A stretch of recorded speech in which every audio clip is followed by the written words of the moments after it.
প্রথম হচ্ছে কুল হুয়াল্লাহু আহাদ। বলো তিনি আল্লাহ এক এবং অদ্বিতীয়। ভগবান রজনীশ কি একক ছিল?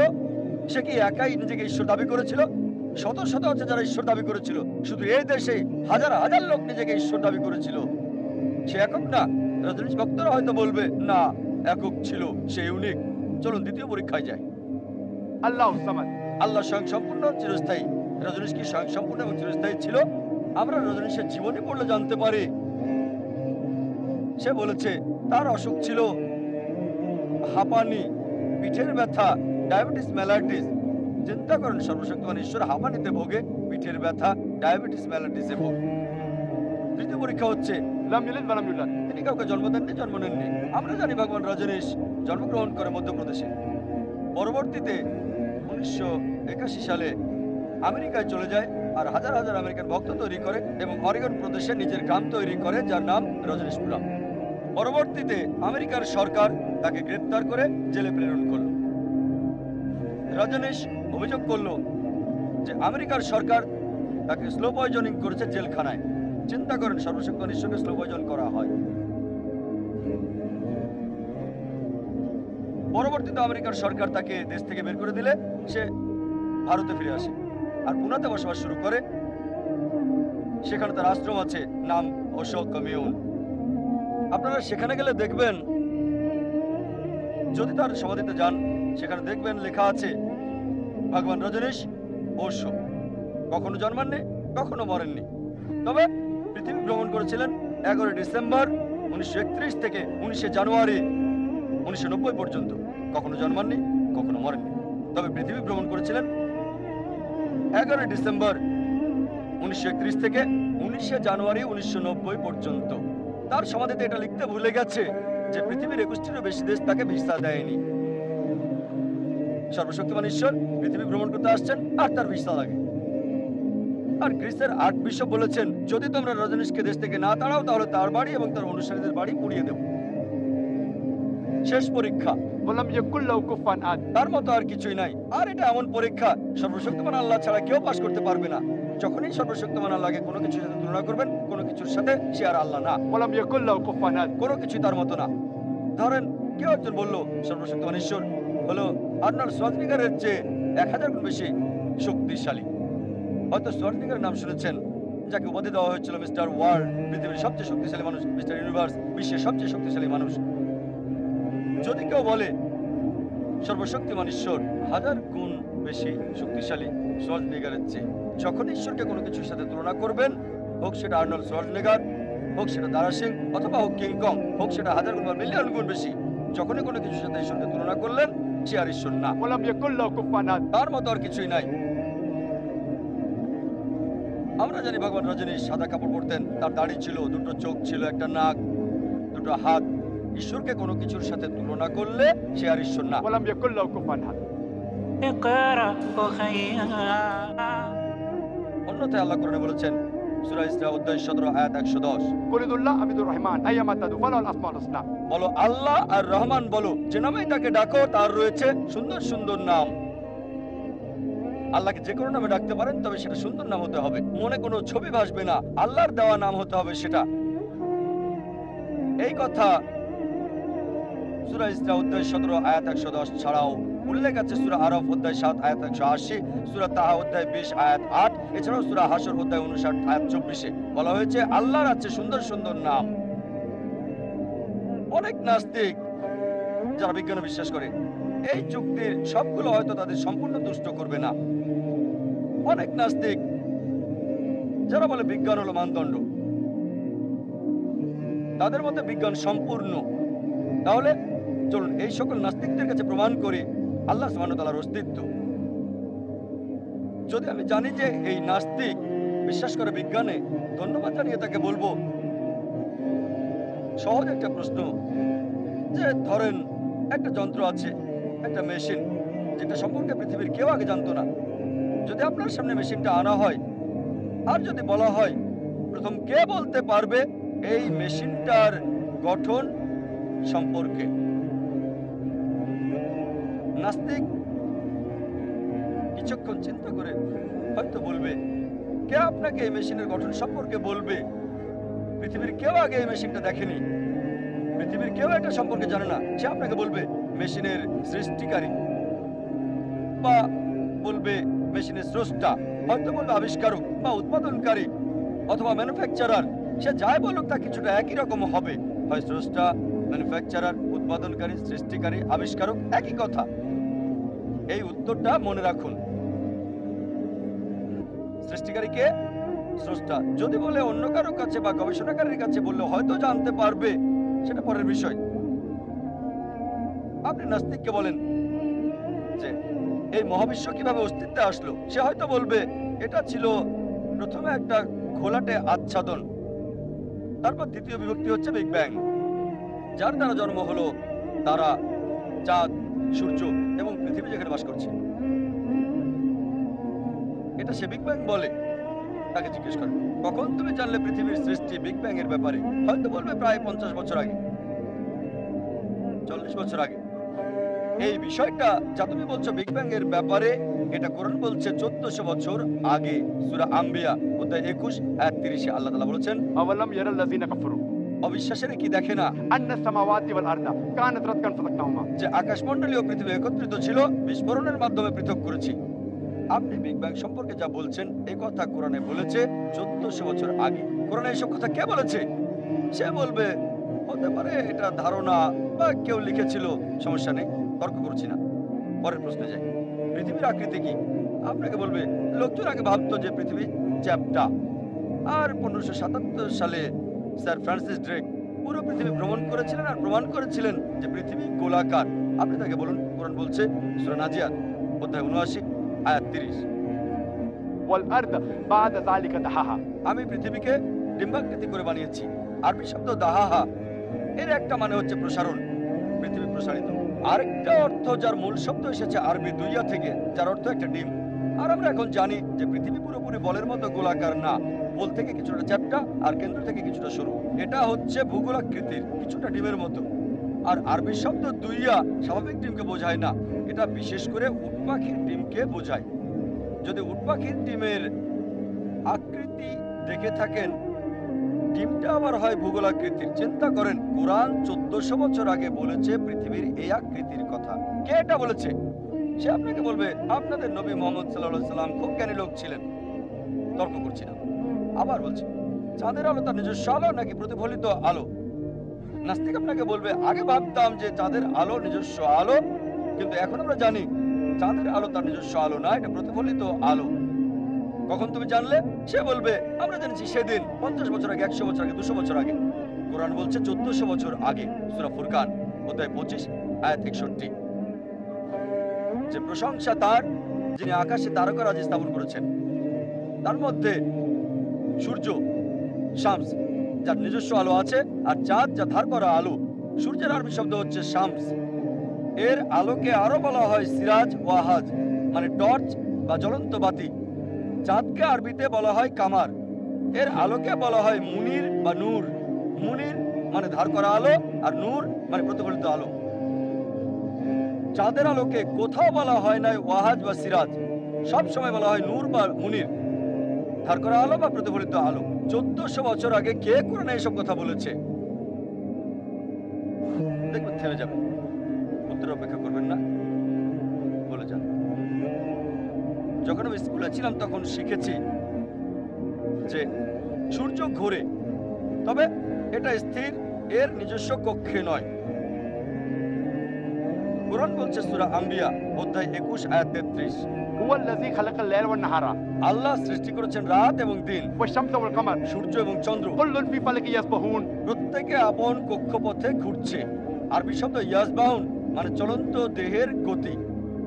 যদি এটা সৌরজগৎকে বোঝায়, তার মানে সূর্য এবং চন্দ্র আবর্তন ছাড়াও ঘুরছে তার নিজস্ব কক্ষপথে। এখন বিজ্ঞান আমাদের বলে যে সূর্যের প্রায় 25 দিন সময় লাগে একবার ঘুরে আসতে। চিন্তা করেন, স্কুলে যা শিখেছি, স্কুল শেষ করেছি 1982 সালে, সূর্য স্থির। 1400 বছর আগে কোরআন বলেছে সূর্য ঘোরে। আমার বিজ্ঞান বইয়ে আছে সূর্য স্থির। এখন জানা গেছে যে সূর্য ঘোরে। তাকে জিজ্ঞেস করেন কে এই সব বলেছে, দেখবেন চুপ করে থাকবে। কিছু সমালোচক হয়তো বলবে এটা তেমন কিছু না, যে কোরআন জ্যোতির্বিদ্যা সম্পর্কে বলছে, কারণ আরবরা জ্যোতির্বিদ্যায় খুব উন্নত ছিল। আমি মানি যে আরবরা জ্যোতির্বিদ্যায় পারদর্শী ছিল, তবে এটাও মনে করে দিচ্ছি যে কোরআন নাজিলের 100 বছর পরের ঘটনা। আরবরা জ্যোতির্বিদ্যায় পারদর্শী ছিল, সুতরাং তারা জ্যোতির্বিদ্যা শিখেছিল কোরআন থেকে, অন্য কোনো উৎস থেকে নয়। পানিচক্রের ব্যাপারে যখন নাস্তিককে বলবেন, তাকে পানিচক্রের ব্যাপারে বলেন, সে বলবে যে পানি বাষ্প হয় সমুদ্র থেকে, তারপর মেঘ হয়, মেঘ আকাশে ভেসে বেড়ায় আর বৃষ্টি হয়ে পড়ে, এভাবে পানি আবার পুনঃস্থাপিত হয়। তাকে জিজ্ঞেস করেন কখন তুমি জানলে, সে আপনাকে বলবে 1580 সালে, যখন স্যার বার্নার্ড ওয়েলেসি পানিচক্রের ব্যাপারে কথা বলেন প্রথমবারের মতো 1580 সালে। আবার বলেন যা তুমি 1580 সালে জেনেছো, মাত্র 100 বছর আগে। কোরআন বলেছে 1400 বছর আগে। কোরআন বলছে পানি সমুদ্র থেকে বাষ্প হয়, মেঘে পরিণত হয়, মেঘ আকাশে ভেসে বেড়ায়, আবার বৃষ্টির রূপে পতিত হয়, তারপর পানি জমা হয়। পানি চক্রের ব্যাপারে কোরআনে বলা হয়েছে বিস্তারিতভাবে অনেক জায়গায়। সূরা জুমার অধ্যায় 39 আয়াত 21, সূরা রুম অধ্যায় 30 আয়াত 24, সূরা হিজর অধ্যায় 15 আয়াত 22, সূরা মুমিনুন অধ্যায় 23 আয়াত 18, সূরা রুম অধ্যায় 30 আয়াত 48, সূরা নূর অধ্যায় 24 আয়াত 43, আরো আছে সূরা নাবা অধ্যায় 74 আয়াত 12 থেকে 14। বলা হয়েছে সূরা আরাফ অধ্যায় 7 আয়াত 57, সূরা রাদ অধ্যায় 13 আয়াত 17। উল্লেখ আছে সূরা ফুরকান অধ্যায় 25 আয়াত 48 ও 49। আরো আছে সূরা ইয়াসিন অধ্যায় 36 আয়াত 34। আরো আছে সূরা ফাতির অধ্যায় 35 আয়াত 9। আরো আছে সূরা জাসিয়া অধ্যায় 45 আয়াত 5, সূরা কাফ অধ্যায় 50 আয়াত 9 এবং 10, সূরা ওয়াকিয়া অধ্যায় 56 আয়াত 67 থেকে 70। আরো আছে সূরা তারিক অধ্যায় 86 আয়াত 11। এভাবে আমি শুধু যেতেই থাকবো। কোরআন থেকে শুধু উদ্ধৃতি দেওয়া যাবে যেগুলো কেবল পানিচক্র নিয়েই কথা বলছে। কোরআন পানিচক্র সম্পর্কে বিস্তারিত বলছে। কে কোরআনে 1400 বছর আগে সব বলেছে? কোনো উত্তর দেবে না? ঠিক আছে, বলে যান। কোরআন ভূগোল নিয়ে বলছে। ভূতত্ত্ববিদরা বলে পৃথিবীর পুরুত্ব 3750 মাইল। সবচেয়ে গভীরের স্তর গরম এবং তরল, মাঝের স্তরটা কিছুটা পাতলা, তবে 1 থেকে 20 মাইলের মতো হবে। আর এখানে ভূমিকম্পের সম্ভাবনা, সেটার কারণ হচ্ছে ভাঁজ সংক্রান্ত, যার কারণে পর্বত সৃষ্টি হয় আর পৃথিবীকে নড়াচড়া থেকে রক্ষা করে। আল্লাহ বলেছেন কোরআনে, পবিত্র কোরআনে বলা হয়েছে সূরা নাবা অধ্যায় 78 আয়াত 7 এবং 8। আল্লাহ বলেন والجبال أوتادا। আমি পৃথিবীকে করেছি সমতল আর পর্বতসমূহকে খুঁটি। যে কথা বিজ্ঞান আজ বলছে, একই কথা বলা হয়েছে সূরা আম্বিয়া অধ্যায় 21 আয়াত 31, যে আমি পৃথিবীতে স্থাপন করেছি সুদৃঢ় পর্বত, না হলে পৃথিবীতে হেলে যেত। সমুদ্র বিজ্ঞানের ক্ষেত্রে আগে আমরা জানতাম যে 2 ধরনের পানি রয়েছে, নোনা পানি আর মিষ্টি পানি। কিন্তু কোরআন বলছে সূরা ফুরকান অধ্যায় 25 আয়াত 53, যে তিনি 2 সমুদ্রকে মিলিতভাবে প্রবাহিত করেছেন, একটি মিষ্ট সুপেয়, অন্যটি লোনা তিক্ত, যদিও পাশাপাশি প্রবাহমান, একে অন্যের সাথে মিশে যায় না। এক অন্তরায় আছে, অনতিক্রম্য ব্যবধান। কিন্তু অন্তরায় অনতিক্রম্য ব্যবধান বলতে কোরআন এখানে কি বুঝিয়েছে? আমরা জানি যখন এক ধরনের পানি আরেক ধরনের পানির মধ্যে দিয়ে প্রবাহিত হয়, তখন সক্রিয়তা হারিয়ে ফেলে, একত্রিত হয়ে যায়, মিশে যায় প্রবাহের সাথে। এই একত্রিত হয়ে যাওয়ার স্থানটাকে কোরআনে বলা হয়েছে অন্তরায় বারজাক। কোরআন এটা বলেছে 1400 বছর আগে। কোরআন বায়োলজি নিয়েও বলছে। এটা হচ্ছে সূরা আম্বিয়া অধ্যায় 21 আয়াত 30। وجعلنا من الماء كل شيء أفلا يؤمنون। আমি প্রাণবন্ত সবকিছু সৃষ্টি করেছি পানি থেকে, তবু কি তারা বিশ্বাস করবে না?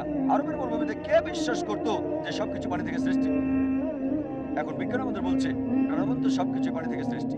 একটা থিওরি আছে, থিওরি অফ প্রবাবিলিটি। ধরুন আপনি একটা অনুমান করলেন, আপনার সঠিক হওয়ার সম্ভাবনাটা নির্ভর করে অপশনের উপর। যেমন ধরুন আমি যদি টস দেই, হেড অথবা টেইলস, তার মানে হচ্ছে সঠিক হওয়ার সম্ভাবনা 2 এর মধ্যে 1, অর্ধেক 50%। দুটো অপশন, সঠিক হওয়ার সম্ভাবনা 2 এর মধ্যে 1, 50%। যদি 2 বার টস দেয় তাহলে সঠিক হওয়ার সম্ভাবনাটা 2 এর মধ্যে 1, 2 এর মধ্যে 1, যদি 4 এর মধ্যে 1 হয় তাহলে 25%। যদি টস দেয় 3 বারই, সঠিক হব তার সম্ভাবনা 2 এর মধ্যে 1, 2 এর মধ্যে 1, 2 এর মধ্যে 1, তার মানে 8 এর মধ্যে 1, অর্থাৎ 12.5%। যদি একটা গুটি নিক্ষেপ করি যার 6টা তল আছে, আন্দাজে নিক্ষেপ করলে সঠিক হওয়ার সম্ভাবনা 6 ভাগের 1 ভাগ। এখন যদি এই সম্ভাব্যতার থিওরি প্রয়োগ করেন, যে কেউ অনুমান করেছিল, যেমন ধরেন পৃথিবীর আকৃতি কি, আপনি 10টা চিন্তা করতে পারেন, ফ্ল্যাট, স্কয়ার, রেক্ট্যাঙ্গেল, ট্রায়াঙ্গুলার, হেক্সাঙ্গুলার ইত্যাদি ইত্যাদি। হয়তো গোলাকার, যদি অনুমানের ভিত্তিতে করেন এটা গোলাকার, সঠিক হওয়ার সম্ভাবনা 10 ভাগের 1 ভাগ। যদি কাউকে জিজ্ঞেস করেন চাঁদের আলো নিজস্ব আলো নাকি প্রতিফলিত আলো, যদি সে অনুমান করে বলে, সঠিক হওয়ার সম্ভাবনা 2 এর মধ্যে 1। দুটোই হওয়ার সম্ভাবনা। পৃথিবীর আকৃতি আর চাঁদের আলো তার নিজের নয়, হচ্ছে 10-এর মধ্যে 1-এর 20-এর মধ্যে 1, মানে 5%। সব জীবন্ত সৃষ্টি কিসের তৈরি? হাজারটা জিনিসের চিন্তা করতে পারেন, বালু, লোহা, টিন, কাঠ ইত্যাদি ইত্যাদি। আবার হতে পারে পানি। আপনার এই অনুমান সঠিক হওয়ার সম্ভাবনা 1000 ভাগের 1 ভাগ। এই তিনটাই সঠিক হওয়ার সম্ভাবনা। পৃথিবীর আকৃতি গোলাকার, চাঁদের আলো প্রতিফলিত, সবকিছু পানি দিয়ে তৈরি। সম্ভাবনা 10 ভাগের 1-এর 2 ভাগের 1-এর 1000 ভাগের 1 ভাগ, মানে 20,000 ভাগের 1 ভাগ, অর্থাৎ 0.005%। কেবল 3টা বৈজ্ঞানিক বিষয়ে সম্ভাবনা 0.005। ইতিমধ্যে অনেকগুলোই বলেছি, যদি আমার বই পড়েন শত শত ঘটনা আছে, অনেক বিষয় আছে। কোরআন বোটানি নিয়েও বলছে। সূরা রাদ অধ্যায় 13 আয়াত 3 বলছে সকল প্রকারের ফল জোড়া জোড়া সৃষ্টি করা হয়েছে। কোরআন বলছে সূরা তাহা অধ্যায় 20 আয়াত 53 তরুলতা সৃষ্টি হয়েছে জোড়া জোড়া, আমরা জানলাম সম্প্রতি এটা। প্রাণীবিদ্যার ক্ষেত্রে কোরআন বলছে পশু পাখি সবাই দলগতভাবে বসবাস করে মানব জাতির মতো। সূরা আনাম অধ্যায় 6 আয়াত 38 যেটা সম্প্রতি জানলাম। কোরআনে মৌমাছি সম্পর্কে বলছে যে এটা পথ খুঁজে বের করতে পারে, যা কিছুদিন আগে আমরা জানলাম। সূরা নাহাল অধ্যায় 16 আয়াত 68 ও 69। কোরআন বলছে মৌমাছিদের প্রধান হচ্ছে স্ত্রী। আগে ভাবতো এটা পুরুষ মৌমাছি। কোরআন বলছে সূরা নাহাল অধ্যায় 16 আয়াত 69 যে প্রধান মৌমাছি হচ্ছে স্ত্রী। কোরআন মাকড়সার জীবন ধারণ নিয়েও কথা বলছে। সূরা আনকাবুত অধ্যায় 29 আয়াত 41। কোরআন পিঁপড়ার জীবন ধারণ সম্পর্কে কথা বলছে। সূরা নামল অধ্যায় 27 আয়াত 17 এবং 18 যা আমরা জানলাম সম্প্রতি। কোরআন জেনেটিক নিয়েও কথা বলছে যে একটা পুরুষের বীর্য সন্তান জন্মদানে সক্ষম। সূরা নাজম অধ্যায় 53 আয়াত 45 ও 46। এছাড়াও অধ্যায় 75 আয়াত 37 থেকে 39 যা আমরা জানলাম সম্প্রতি। কোরআন ভ্রূণবিদ্যার কথা বলছে যে সব মানুষ সৃষ্টি হয়েছে আলাকা থেকে, চোখের মতো কোনো কিছু ঝুলে থাকা বস্তু থেকে। সূরা আলাক সূরা ইকরা অধ্যায় 96 আয়াত 2 যা আমরা জেনেছি সম্প্রতি। কোরআন ভ্রূণের বিভিন্ন স্তর নিয়ে কথা বলছে, আলাকা, মুদগা, ইজামান, লাহম। সূরা মুমিনুন অধ্যায় 23 আয়াত 12 থেকে 14 যা আমরা জানলাম সম্প্রতি। অনেক বৈজ্ঞানিক বিষয় কোরআনে উল্লেখ করা হয়েছে। আর মাত্র দুটোর কথা বলছি। অনেকেই আছে যারা বলে মানুষ মরে যাওয়ার পরে কবর দেওয়া হয়ে গেলে আমাদের হাড়গুলো হারিয়ে যায়। আল্লাহ সুবহানাহু ওয়া তাআলা কিভাবে আমাদের হাড়গুলোকে একত্রিত করবেন বিচারের দিনে? তাই আল্লাহ বলেছেন, এটা আছে পবিত্র কোরআনে অধ্যায় 75 আয়াত 3 এবং 4 যে যখন তারা বলে কিভাবে আল্লাহ বিচারের দিনে তোমাদের হাড়গুলোকে একত্রিত করবেন, তাদের বলো আল্লাহ শুধু হাড়গুলোকে একত্রিত করবেন না, তিনি যথাযথভাবে পুনর্গঠন করবেন তোমাদের আঙ্গুলের ছাপগুলো। এখানে আল্লাহ কি বুঝিয়েছেন? তিনি শুধু হাড়গুলোকে একত্রিত করবেন না, পুনর্গঠন করবেন আঙ্গুলের ছাপগুলোকে যথাযথভাবে। 1880 সালে স্যার ফ্রান্সিস গোল্ড আবিষ্কার করেন আঙ্গুলের ছাপ পদ্ধতি, আর বললেন একই রকম দুটো আঙ্গুলের ছাপও নেই, লক্ষ লক্ষ মানুষের প্রত্যেকের ছাপ আলাদা। আর এখন police, CID, FBI, CIA fingerprinting method ব্যবহার করে অপরাধী শনাক্ত করতে। কোরআন ফিঙ্গারপ্রিন্ট মেথডের কথা বলেছে 1400 বছর আগে, আর আমরা জানলাম 1880 সালে। কে এগুলো বলেছে? আরেকটা বিষয় বলতে চাই বিজ্ঞানের আলোচনার পরে। একজন বিজ্ঞানী ছিলেন, তার নাম প্রফেসর তাগাতাত্তি জাসান। তিনি হচ্ছেন থাইল্যান্ডের নাগরিক। তিনি গবেষণা করেছিলেন ব্যথা অনুভবের উপর। আমরা মানুষরা আগে ভাবতাম, ডাক্তার মনে করত ব্যথা শুধু অনুভব করতে পারে মানুষের ব্রেন, আর এখন জানলাম চামড়ায় নির্দিষ্ট কিছু রিসেপ্টর আছে যেগুলোর কারণে ব্যথা অনুভব করা যায়। এ কারণে যখন কেউ পুড়ে যাওয়ার পর ডাক্তারের কাছে আসে, ডাক্তার সেই পোড়া অংশটা আগে চিকিৎসা করে। যদি রোগী ব্যথা অনুভব করে, ডাক্তার খুশি হয়, কারণ অনুভবকারী টিস্যু আছে। যদি ব্যথা অনুভব না করে, ডাক্তার হতাশ হয়, ব্যথা অনুভবকারী টিস্যুগুলো নষ্ট হয়ে গেছে। এটা উল্লেখ আছে সূরা নিসা অধ্যায় 4 আয়াত 56-তে। যারা আমার আয়াতকে অস্বীকার করে, নিশ্চয়ই আমি তাদেরকে আগুনে দগ্ধ করব। আমি সেই চামড়াকে নতুন চামড়া দ্বারা ঢেকে দেব, যাতে তারা শাস্তির পর শাস্তি ভোগ করবে। তার মানে চামড়ায় কিছু একটা আছে যেটা ব্যথা অনুভব করে থাকে। চিন্তা করেন, কোরআন ব্যথা অনুভবকারী টিস্যুর কথা বলেছে 1400 বছর আগে। আর প্রফেসর তাগাদাত তেজাসান যখন জানলেন যে এটা কোরআনে আছে, রিয়াদে নবম মেডিকেল কনফারেন্সে, সেখানে তিনি নিজেই শাহাদা ঘোষণা করে বললেন, লা ইলাহা ইল্লাল্লাহ মুহাম্মাদুর রাসূলুল্লাহ, আল্লাহ ছাড়া কোনো উপাস্য নেই, আর নবী মুহাম্মদ সাল্লাল্লাহু আলাইহি সাল্লাম হলেন আল্লাহর রাসূল। তাই যখনই কোনো নাস্তিককে জিজ্ঞেস করবেন কে এইসব কোরআনে বলেছে, সে আপনাকে একই উত্তর দেবে, একই রকম যা আগে বলেছে। এটা স্রষ্টা, প্রস্তুতকারী, এটা নির্মাতা, এটা ম্যানুফ্যাকচারার, এটা আবিষ্কারক। এই স্রষ্টা, এই প্রস্তুতকারী, এই ম্যানুফ্যাকচারার, এই নির্মাতা, এই আবিষ্কারককে আমরা মুসলিমরা বলি আল্লাহ। এই কারণে এখন বিজ্ঞান ঈশ্বরকে অস্বীকার করছে না, ঈশ্বরকে অস্বীকার করছে না, নকল ঈশ্বরকে বাদ দিচ্ছে। লা ইলাহা ইল্লাল্লাহ। বিজ্ঞানীরা এখন নকল ঈশ্বরকে বাদ দিচ্ছে, এটা ঈশ্বর হতে পারে না, ঈশ্বরের হতে পারে না, তারা ঈশ্বরকে অস্বীকার করছে না। একজন বিখ্যাত দার্শনিক এবং বিজ্ঞানী ফ্রান্সিস বেকন তিনি বলেছেন, বিজ্ঞানের ব্যাপারে যাদের জ্ঞান কম তারা নাস্তিক হয়, কিন্তু যাদের বিজ্ঞানের ব্যাপারে গভীর জ্ঞান তারা ঈশ্বরে বিশ্বাসী হয়। আমি আমার বক্তব্য কোরআনের একটি উদ্ধৃতি দিয়ে শেষ করতে চাই। সূরা ফুসিলাত অধ্যায় 41 আয়াত 53। سنريهم آياتنا في الآفاق وفي أنفسهم حتى يتبين لهم أنه الحق أولم يكفي بربك أنه على كل شيء شهيد। শীঘ্রই আমি তাদেরকে আমার নিদর্শন দেখাবো, দূরে আর দিগন্তে, এবং তাদের নিজেদের মধ্যে, যতক্ষণ না এটা পরিষ্কার হয় যে এটাই সত্য। ওয়া আখির দাওয়ানা আলহামদুলিল্লাহি রাব্বিল আলামিন।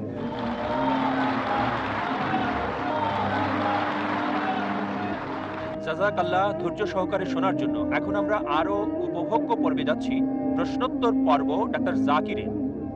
আপনার প্রশ্ন প্রস্তুত করুন আর 3টি মাইকে লাইন ধরেন, আপনাদের জন্য লাইনের ব্যবস্থা আছে। আমি ডাক্তার জাকিরের একটা সংক্ষিপ্ত বার্তা বলছি এই সম্মেলন উপলক্ষে পিস টিভির ব্যাপারে। তিনি বলেছেন, আমার প্রিয় ইসলাম ও মানবতার ভাই ও বোনেরা, আসসালামু আলাইকুম ওয়া রাহমাতুল্লাহ। আপনার সাথে শেয়ার করতে চাই পিস টিভির আন্তর্জাতিক লক্ষ্য এবং উদ্দেশ্য। ইসলামের ন্যায়পরায়ণতা সম্পর্কে ভালো সচেতনতা ও অনুভূতি সৃষ্টি করা, সমগ্র মানব জাতির জন্য সত্য এবং শান্তিপূর্ণ জীবন ব্যবস্থা, আন্তর্জাতিকভাবে ইসলাম এবং মুসলিম সম্পর্কে ভুল ধারণা, মিথ্যা ভয় এবং ঘৃণা দূর করা, এটাও এই সম্মেলনের একটা উদ্দেশ্য। এখন পিস টিভি সারা পৃথিবীতে 150টিরও বেশি দেশে প্রচার হচ্ছে। পৃথিবী জুড়ে প্রতিটি ঘরে এই চ্যানেলকে পৌঁছে দেওয়ার জন্য এটা আপনার তাকওয়া, আন্তরিকতা এবং সমর্থনকে ইশারা করছে। সবগুলো মহাদেশেই প্রচার হচ্ছে, দক্ষিণ আমেরিকা ব্যতীত। শুধু মুসলিমদের ঘরেই নয়, লক্ষ লক্ষ অমুসলিমদের ঘরেও, যারা নির্ভরযোগ্য ইসলামিক জ্ঞানের সন্ধান করে, যাহা অনেক ক্ষেত্রেই প্রচলিত মিডিয়ায় পাওয়া যায় না।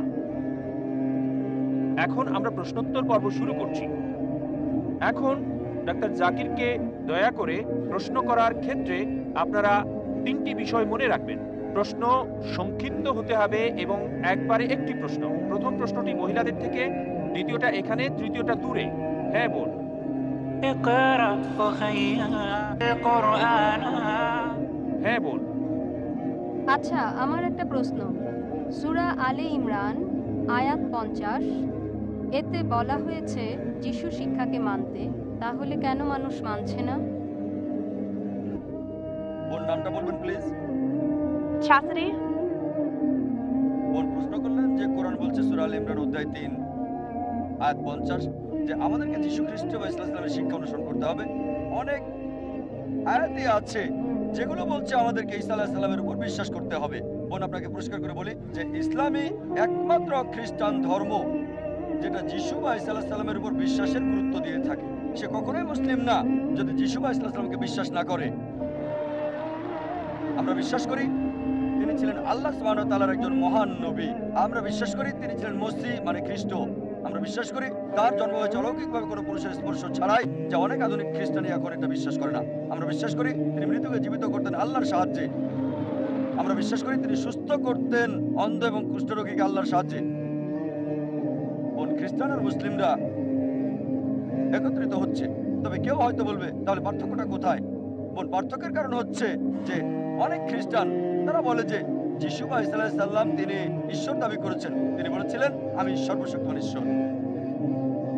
বোন, আপনি যদি বাইবেল পড়েন একটা স্পষ্ট করে বলা কথাও আপনি পাবেন না পুরো বাইবেলে যেখানে যিশু বা ঈসা আলাইহিস সালাম নিজে বলেছেন যে আমি ঈশ্বর, আমার উপাসনা করো। যদি কোনো খ্রিস্টান একটা মাত্র স্পষ্ট কথা দেখাতে পারেন, স্পষ্ট করে বলা একটা কথা পুরো বাইবেলে, যেখানে যিশু আলাইহিস সালাম নিজে বলেছেন আমি ঈশ্বর, অথবা বলেছেন আমার উপাসনা করো, আমি আজই খ্রিস্টান ধর্ম গ্রহণ করব। অন্য মুসলিম ভাইদের পক্ষ থেকে আমি কথাটা বলছি না। সত্যি বলতে যদি বাইবেল পড়েন, এতে বলা হয়েছে গসপেল অফ জন অধ্যায় 14 অনুচ্ছেদ 28, যিশু আলাইহিস সালাম বলেছেন আমার পিতা আমার চেয়ে মহান। গসপেল অফ জন অধ্যায় 10 অনুচ্ছেদ 29, আমার পিতা সবার চেয়ে মহান। গসপেল অফ ম্যাথিউ অধ্যায় 12 অনুচ্ছেদ 28, আমি শয়তানকে তাড়াই ঈশ্বরের আত্মার সাহায্যে। গসপেল অফ লুক অধ্যায় 11 অনুচ্ছেদ 20, আমি ঈশ্বরের আঙুলের সাহায্যে শয়তানকে তাড়িয়ে দিই। গসপেল অফ জন অধ্যায় 5 অনুচ্ছেদ 30, আমি নিজে থেকে কিছু করতে পারি না, আমি যা কিছু শুনি তাই বলি, আর আমার কথা সঠিক। আমি আমার নিজের ইচ্ছায় চলি না, সর্বশক্তিমানের ইচ্ছায় চলি, আমার পিতার ইচ্ছায় চলি। যদি কেউ বলে যে আমি নিজের ইচ্ছায় চলি না, সর্বশক্তিমান ঈশ্বরের ইচ্ছায় চলি, সে মুসলিম।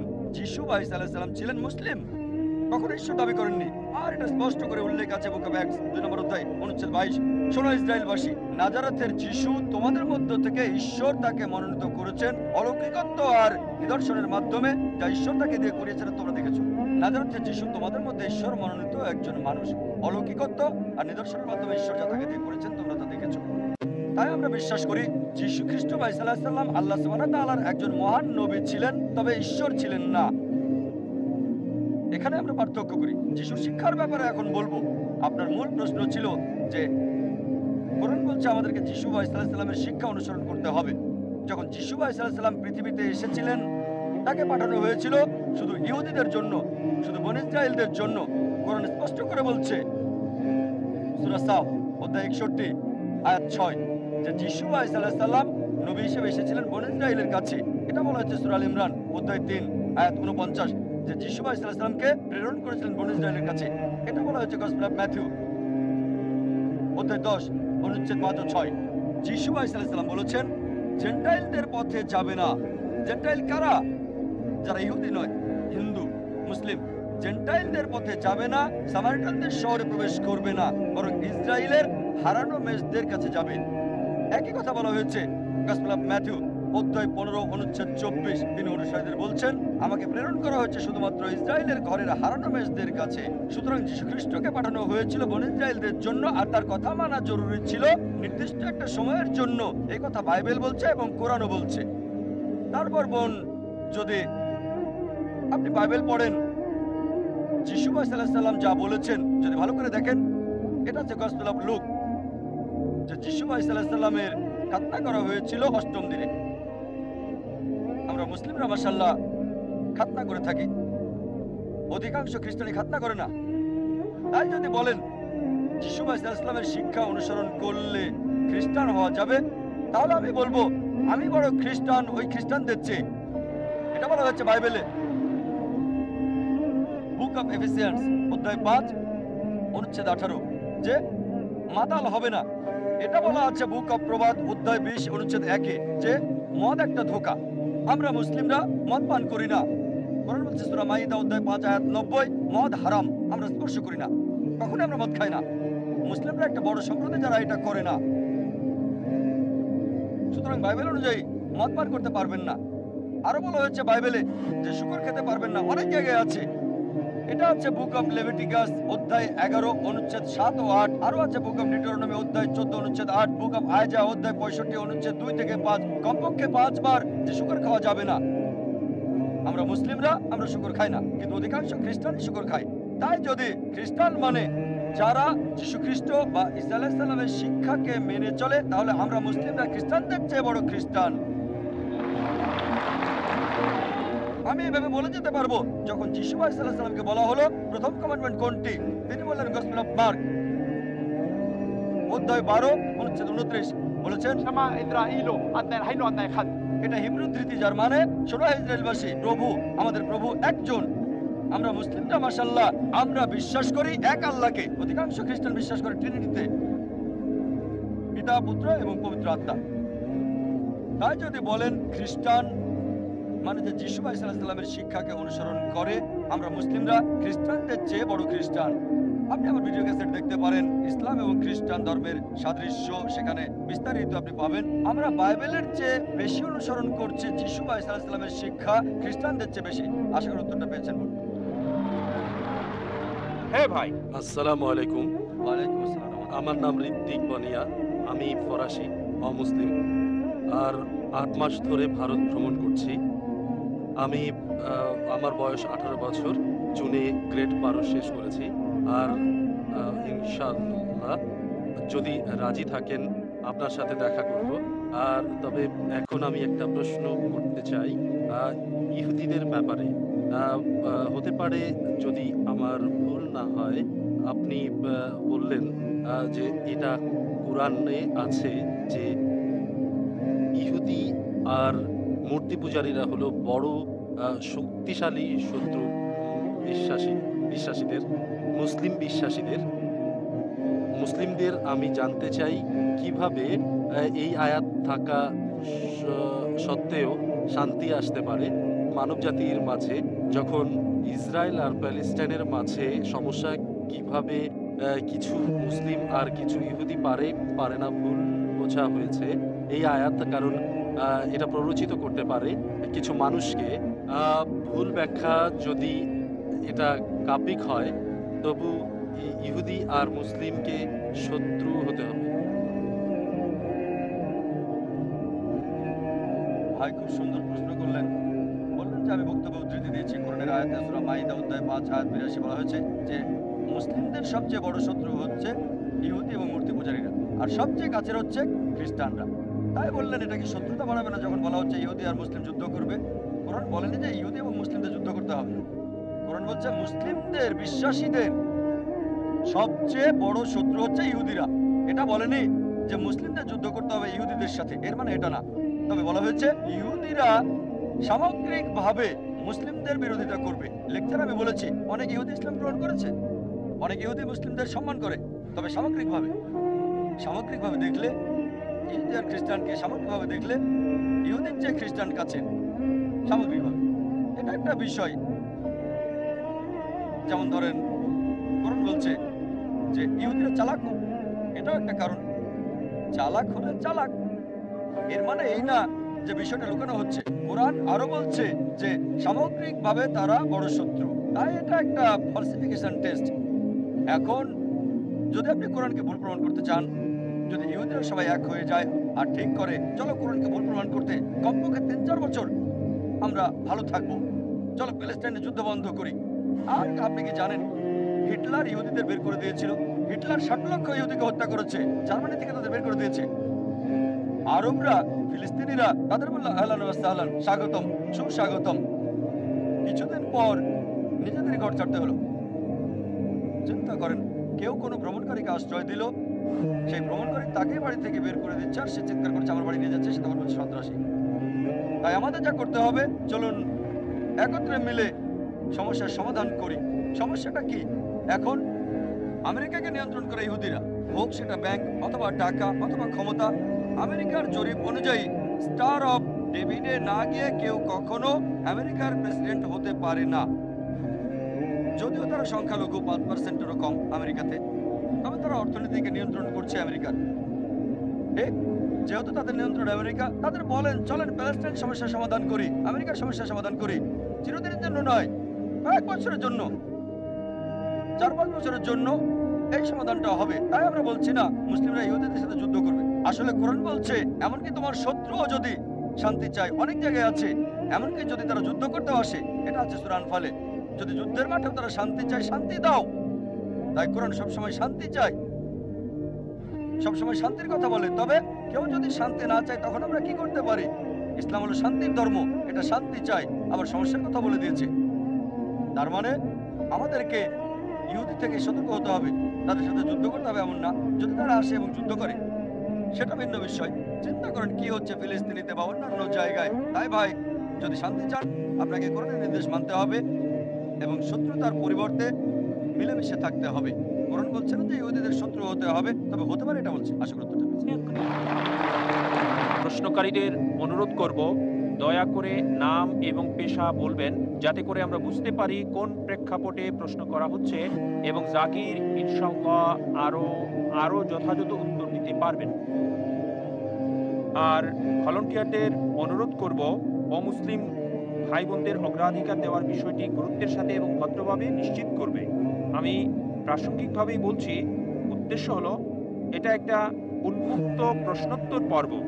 আজকের বিষয়ের উপর যে কোনো প্রশ্ন আপনারা নির্দ্বিধায় করতে পারবেন, আর আপনারা ইসলামের যে কোনো সমালোচনা করতে পারবেন, আপনারা ধরতে পারবেন যদি ডাক্তার জাকির কোনো কিছু ভুল বলে থাকেন অথবা শান্তির প্রসঙ্গে যথাযথ না বলে থাকেন, অথবা ইসলাম যা বলে বর্ণনা করে আর এটা মানবতার বিরুদ্ধে যদি হয়, নির্দ্বিধায় বলতে পারেন। বলার পূর্ণ স্বাধীনতা দেওয়া হয়েছে আপনাকে।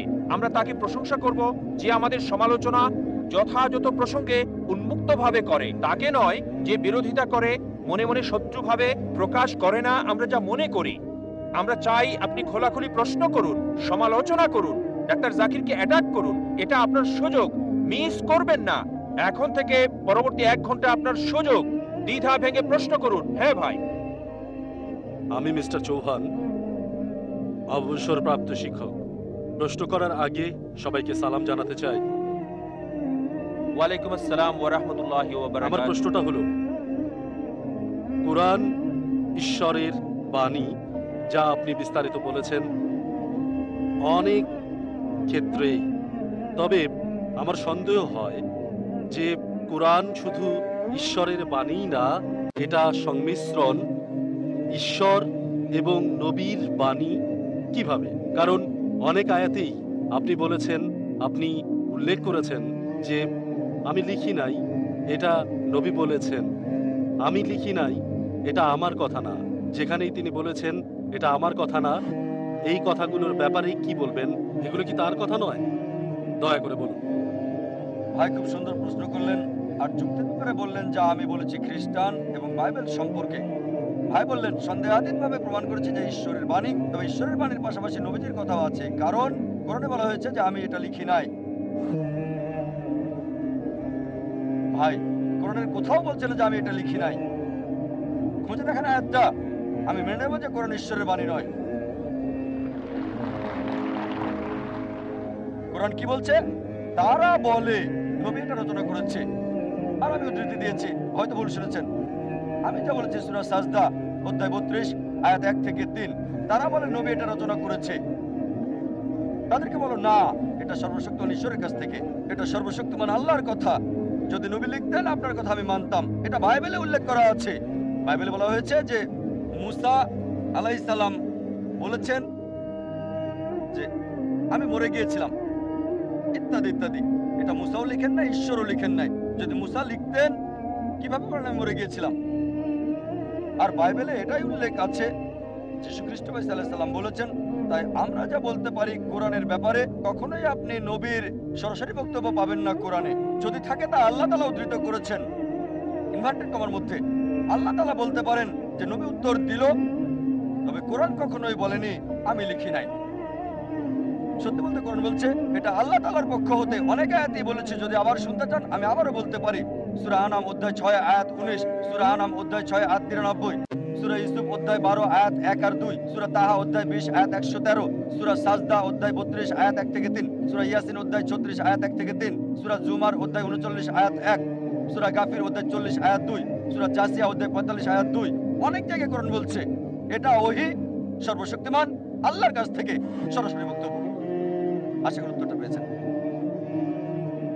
হ্যাঁ বোন। হাই, আমার নাম সারা। আমি পড়াশোনা শেষ করছি, আমেরিকা থেকে স্নাতক করেছি আর এখানে বাস করছি। আর আপনি বললেন যে যিশু কখনোই নিজেকে ঈশ্বর দাবি করেননি।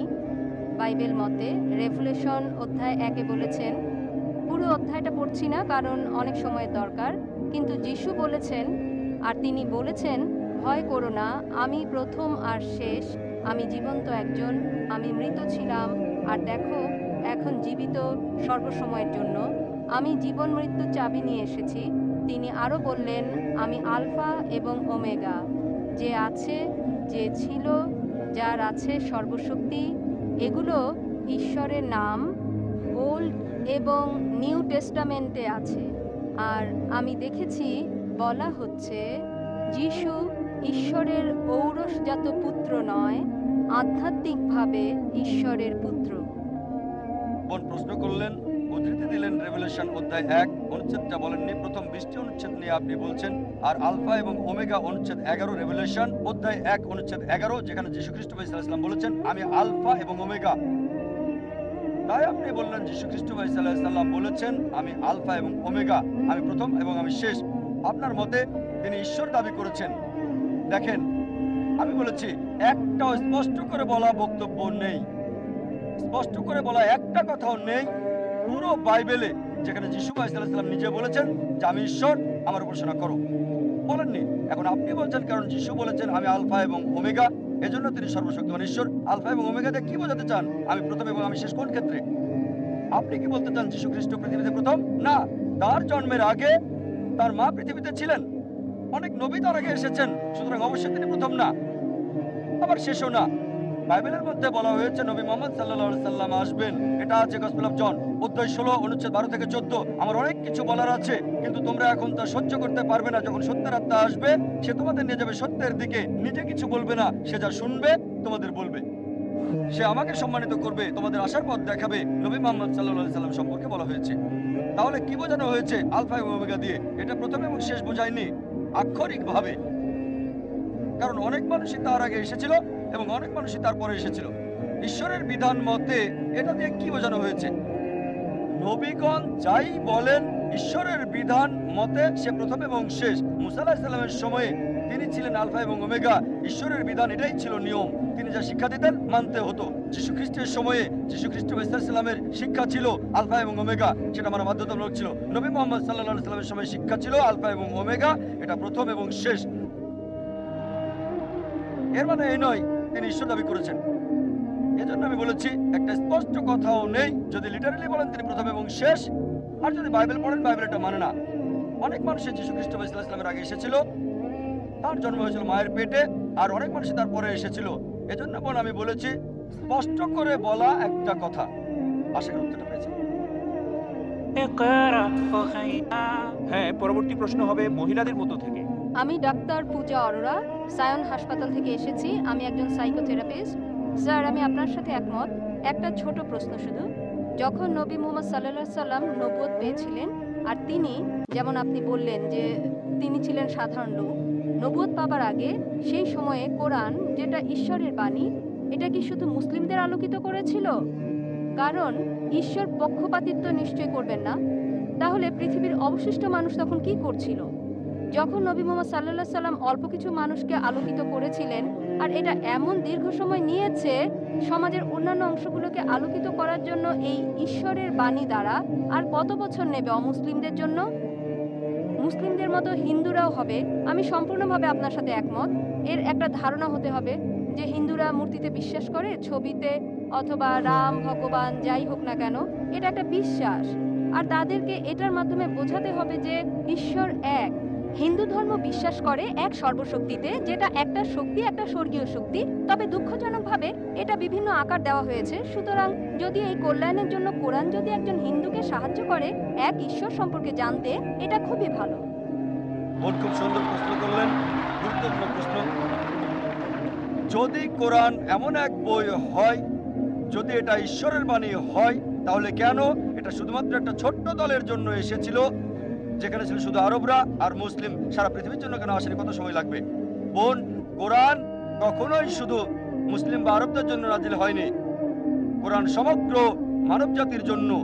এটা বলা হয়েছে সূরা ইব্রাহিম অধ্যায় 14 আয়াত 1, সূরা ইব্রাহিম অধ্যায় 14 আয়াত 52, সূরা বাকারা অধ্যায় 2 আয়াত 185 এবং সূরা জুমার অধ্যায় 39 আয়াত 41-এ কোরআন সমগ্র মানব জাতির জন্য প্রেরিত। সময় সংক্ষিপ্ত, তাই রেফারেন্সটা দিচ্ছি, উদ্ধৃতি বলছি না। তাই কোরআন শুধু মুসলিম বা আরবদের জন্য নয়, কোরআন সমগ্র মানব জাতির জন্য। আর নবী মুহাম্মদ সাল্লাল্লাহু আলাইহি সাল্লাম শুধু মুসলিম বা আরবদের জন্য নয়। কোরআন বলছে সূরা আম্বিয়া অধ্যায় 21 আয়াত 107, ওয়ামা আরসালনাকা ইল্লা রাহমাতুল আলামিন, আমি তো তোমাকে প্রেরণ করেছি রহমত স্বরূপ সমগ্র মানব জাতির জন্য, সারা পৃথিবীর জন্য, সমগ্র সৃষ্টির রহমত স্বরূপ। একই কথা বলা হয়েছে সূরা সাবা অধ্যায় 34 আয়াত 28, যে নবী মুহাম্মদ সাল্লাল্লাহু আলাইহি সাল্লামকে পাঠানো হয়েছে সারা পৃথিবীর নবী হিসেবে, সুসংবাদদাতা আর পাপ থেকে সতর্ককারী হিসেবে। তবে অধিকাংশ মানুষই তা জানে না। কোরআনের এই আয়াত বলছে অধিকাংশ মানুষই তা জানে না। এই কারণেই বোন আমরা এমন সম্মেলন করে থাকি। এটা সব মুসলিমের দায়িত্ব। সর্বশক্তিমান আল্লাহর বাণী সবার কাছে তুলে ধরা। তাহলে আরেকটা প্রশ্ন স্যার করব? সময় লাগবে, তবে ভালো হয় আর দেরি না করলে। আর যারা মুসলিম হিসেবে দাবি করে অনেকেই ভালো মুসলিম না, হয়তো শুধু নামেই আব্দুল্লাহ, জাকির, মোহাম্মদ, সুলতান। ভালো মুসলিম তারা নাও হতে পারে। একইভাবে আপনি ঠিকই বলেছেন, হিন্দু ধর্মে গ্রন্থ মানছে না, তারপরও যে ধর্মের সবচেয়ে বেশি মানা হয় শুধু মুখে নয় কাজে কর্মে, সেটা হচ্ছে ইসলাম 1 নম্বরে। খ্রিস্টানরা সংখ্যা অনেক বেশি, প্রায় 200 কোটি, মুসলিমরা 130 কোটি। তবে পৃথিবীতে ধর্ম মানার ক্ষেত্রে 1 নম্বর হলো ইসলাম, পার্সেন্টেজ হিসেবে সবচেয়ে বেশি। তাই এই আলোচনা প্রধানত ওই সমস্ত মুসলিমদের উদ্দেশ্যে যারা যথাযথভাবে ধর্ম পালন করছে না, যাতে ইসলামের কাছে থাকে। আর ওই সব মুসলিমদের কাছে শান্তির বাণী পৌঁছাতে চাই, ভালোবাসার বাণী, আর পৃথিবীতে প্রমাণ করতে চায় যে ঈশ্বর কেবল একজনই। পূর্ণ শান্তি তখনই আসতে পারে যদি নিজের ইচ্ছাকে আল্লাহর কাছে সমর্পণ করেন। এটা একমাত্র রাস্তা পৃথিবী এবং আখিরাতে পূর্ণ শান্তি পাওয়ার। আর এই কারণে এই বোন এমন সম্মেলন করছি। আমাদের একটা স্যাটেলাইট চ্যানেল আছে, পিস টিভি। প্রতিদিন 60 মিলিয়নেরও বেশি মানুষ এটা দেখছে। তাই অন্তত বিচারের দিনে আল্লাহ সুবহানাহু ওয়া তাআলার কাছে বলতে পারবো, হে আল্লাহ, আমাদের সামর্থ্যের মধ্যে সর্বোচ্চ চেষ্টা করেছি। আমরা অন্তত প্রতিদিন 60 লক্ষ মানুষের কাছে তোমার দাওয়াত দিয়েছি। আর আজকে এই দাওয়াত আপনার কাছে পৌঁছে গেল বোন। তাই পরবর্তীতে বিচারের দিনে বলতে পারবো, আল্লাহ সুবহানাহু ওয়া তাআলাকে আমি দাওয়াত দিয়েছি, এই বোনকে গ্রহণ করা না করাটা আপনার বিষয়। আরেকটা বিষয় স্যার বলতে পারবো? একটু যোগ করতে চাই, পারবো? অনেক ধন্যবাদ স্যার। আর একটা বিষয়, যদি ঈশ্বর নিরপেক্ষ থাকবেন বিচারের দিনে, তাই না? তাহলে আপনি পক্ষপাতিত্ব করলেন যে অমুসলিমদের অগ্রাধিকার দেওয়া প্রশ্ন করার ক্ষেত্রে। ঈশ্বর ন্যায় নিরপেক্ষ। তাই যদি হিন্দুরা মূর্তি এবং ছবিতে বিশ্বাস করা বন্ধ করে আর তারা সর্বশক্তিমানে বিশ্বাস করে, যার কোনো আকৃতি নেই, কোনো আকার নেই, বিচারের দিনে তারা কি মুসলিম হিসেবে গণ্য হবে সর্বশক্তিমান ঈশ্বরের কাছে? না, এটা এমন না। একই ধারণা যা হিন্দু ধর্মে আছে, যা ভুল বিশ্বাস আর আকৃতি দিয়ে পালন করা হয়। তবে একজন হিন্দু যদি হিন্দু ধর্ম পালন করে, সেটা ভুল না, পালন করবে, কারণ তার উদ্দেশ্য ঈশ্বর, তিনি মহান। তবে আকার দেওয়া খুব যাবে ভালো না। প্রশ্ন, যদি এই বার্তা হিন্দুদের কাছে পৌঁছে, তারা গ্রহণ করবে। খুবই ভালো প্রশ্ন।